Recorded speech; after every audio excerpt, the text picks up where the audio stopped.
6 power n है। n की जगह पर हम मतलब कि कोई भी तरह की संख्या 1 रखेंगे तो 6 आएगा, 2 रखेंगे तो 2 को 6 का गुणा 36, 3 रखेंगे 3 को 6 का गुणा 36, 36 का 216, 6 पर 4 मतलब 4 को 6 का गुणा 36, 36 का 216, 216 में फिर 6 से गुणा करेंगे 1296। अंत में कितना आया? 6 आया। क्या ये शून्य पे समाप्त हुआ? शून्य पे समाप्त नहीं होगा। तो पीछे मैंने आप लोगों को समझाया था कि शून्य पे वही अंक समाप्त हो सकता है एग्जाम्पल में कि जिसके गुणनखंड में 2 और 5 आवे, 2 और 5 आवे। जैसे 20 है तो 20 के गुणनखंड जब करिएगा आप 20 का तो कितना आ गया? 2 2 5 आ गया कि नहीं? 2 5 है, अंत में देखो 0 है। 20 पर 2 का मतलब कितना होता है? 20 गुणे 20 बराबर कितना होता है? इसका भी गुणनखंड करिएगा तो 2 5 आ जाएगा। लेकिन 6 का हम गुणनखंड करेंगे, 6 का जब हम गुणनखंड करेंगे तो 2 और 3 आएगा। क्या यह शून्य पे समाप्त होगा? नहीं होगा, क्योंकि गुणनखंड में 2 5 नहीं आया, अतः शून्य पे समाप्त नहीं होगा। तो कैसे लिखेंगे इसका आंसर?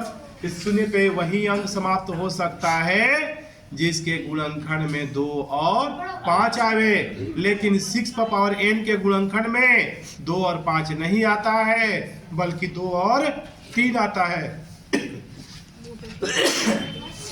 इसलिए यह 6 पर पावर n शून्य पे समाप्त नहीं होगा। ठीक है, अब क्वेश्चन जो 6 कह रहा है, देखिए क्वेश्चन 6 समझा रहे हैं। अब कह रहा है क्वेश्चन 6 में कि व्याख्या कीजिए कि 7 गुणे 11 गुणे 13 प्लस 13 और 7 गुणे 6 प्लस 5 गुणे 4 गुणे 3 गुणे 2 प्लस 1 प्लस इंटू 1 प्लस 5 भाज्य संख्या क्यों है? तो देखिए, तो बोर्ड पे ध्यान दीजिएगा। लिखा है 7 गुणे 11 गुणे 13 प्लस 13, ठीक, और दिया है 7 गुणे 6 7 गुणे 6 गुणे 5 गुणे 4 गुणे 3 2 गुणे 2 1 प्लस 1। 1। क्या ये 5 है ना? 5। क्या ये भाज्य, दोनों संख्या जो लिखा है ये भाज्य है या नहीं है? तो देखिए, जब कभी प्लस से कोई अंक जुटा रहे और कोई संख्या कॉमन हो जाए, कॉमन मतलब समझ रहे हैं क्या? जो दोनों में हो, प्लस के इस तरफ भी हो इस आगे भी हो, तो वह भाज्य संख्या कहलाता है। देखिए 13 इस तरफ भी है और 13 इस तरफ भी है ना दोनों में? तो 13 को कॉमन कर लेंगे। क्या कर लेंगे? कॉमन। 7 गुणे 11 13 गुणा 13 कब हो जाएगा? एक बार में। 13 गुणा 13 कब हो जाएगा? एक बार में। इसमें क्या कॉमन होगा? 5 यहाँ भी है, 5 यहाँ भी है, 5 कॉमन कर लेंगे तो बचेगा 7 गुणे 6, 5 कब में आएगा? एक बार में। 4 गुणे 3 गुणे 2 गुणे 1, 5 कब में आएगा? तो देखिए इसमें कॉमन हो गया 13 और इसमें कॉमन हो गया 5, यानी कॉमन हो गया ना जी। आज नियम बताएं कि जब कभी कॉमन संख्या कोई हो जाए तो वह भाज्य संख्या कहलाता है। क्या कहलाएगा? भाज्य संख्या। लिखेंगे यहाँ पर कॉमन को हिंदी में कहते हैं उभयनिष्ठ। क्या कहते हैं? 5 और 13 है, उभयनिष्ठ है। क्या है? यानी इसमें 5 दोनों तरफ है, इसमें 13 दोनों तरफ है प्लस के।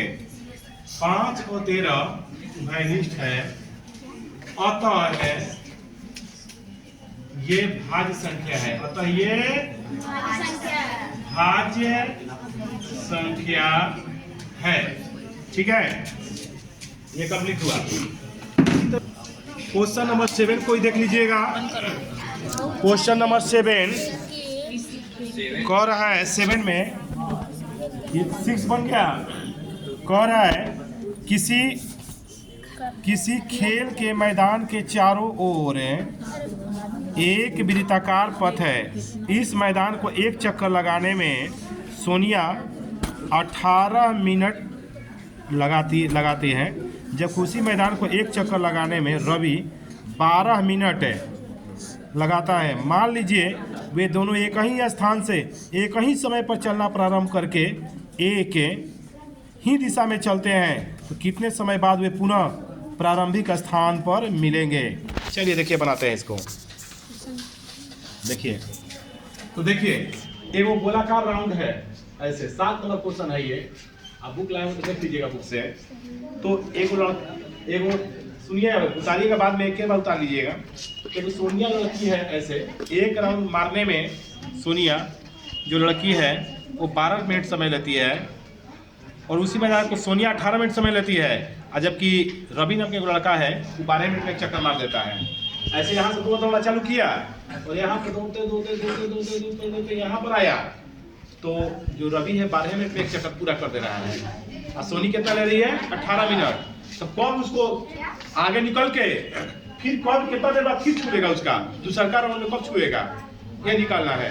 तो लिखेंगे बोर्ड पे, सब ध्यान दीजिए। सोनिया समय लेती है